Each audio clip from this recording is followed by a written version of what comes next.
What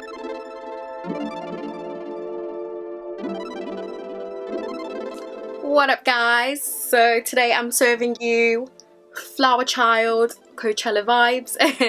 So as you already know, or maybe you don't know, I'm getting married this year, so wedding planning is well underway. So this video is going to be another one in my bridal series, and I just want to say that weddings cost a lot. So the best advice I can give is don't get married.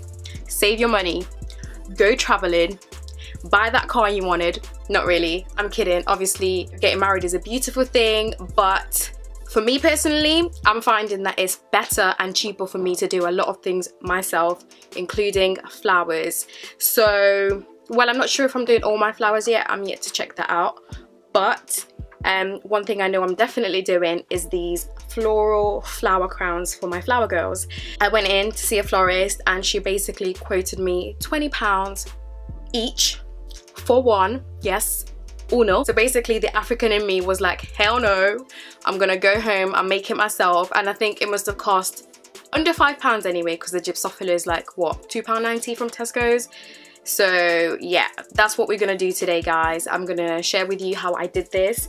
There's plenty of videos already on YouTube done by professionals, but it just shows that if me, somebody that doesn't even know how to do these things, can do it, then you can do it too, and save yourself some money and put it towards, you know, buying your house. So yeah, I hope you guys enjoy this video. To do this, you're going to need some floral tape, some wire cutters, and some floral wire. And of course, you're going to need your Gypsophila or any kind of foliage that you choose to go for. You're going to need to split your Gypsophila into smaller workable sections, and it's better to do this preparation beforehand so that once you do start looping the flowers onto the wire, you can do this as a continuous process rather than stopping and breaking them apart.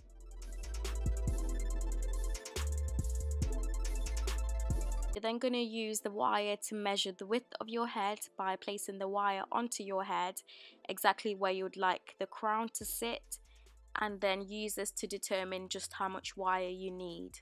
I would recommend doubling up the wire as you see me doing here, just to make it stronger and sturdy, as it will get heavy once we start adding the flowers on. Fold the wire over and twist the two wires together, making sure that you leave a loop on one end, as we're going to need this at the end in order to secure it.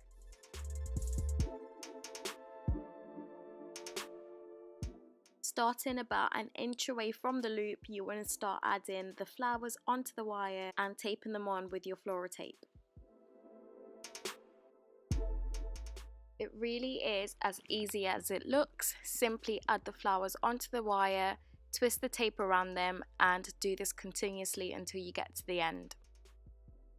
I found it easier to work with smaller sections of tape, so you'll see me cutting it here to stop it from getting tangled during the twisting process. And when you get to the end, just add more tape.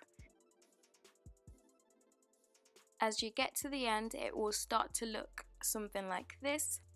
Make sure you space the flowers out evenly, as I could definitely see some areas where it looked a bit sparse on my headband. You want to make sure that you have it even and the same density all the way around. So initially I wanted my floral crown to be simple and made from just Gypsophila, but at the very last minute I decided to add some synthetic flowers just to give it a bit of extra jazz. You could definitely use some real flowers, just make sure that you wire them beforehand. And then I didn't do anything different, I just taped them onto the wire as I did before. Once you get to the end, you will need to loop the rest of the wire through the loop that we made earlier. And at this point you could actually adjust it onto your head to make sure that it fits properly. Then wrap any excess wire until there isn't any wire sticking out. I did actually run out of Gypsophila, which is why there is a bit of a gap, but at least I know now how much I need for when I actually make these a few days before my wedding.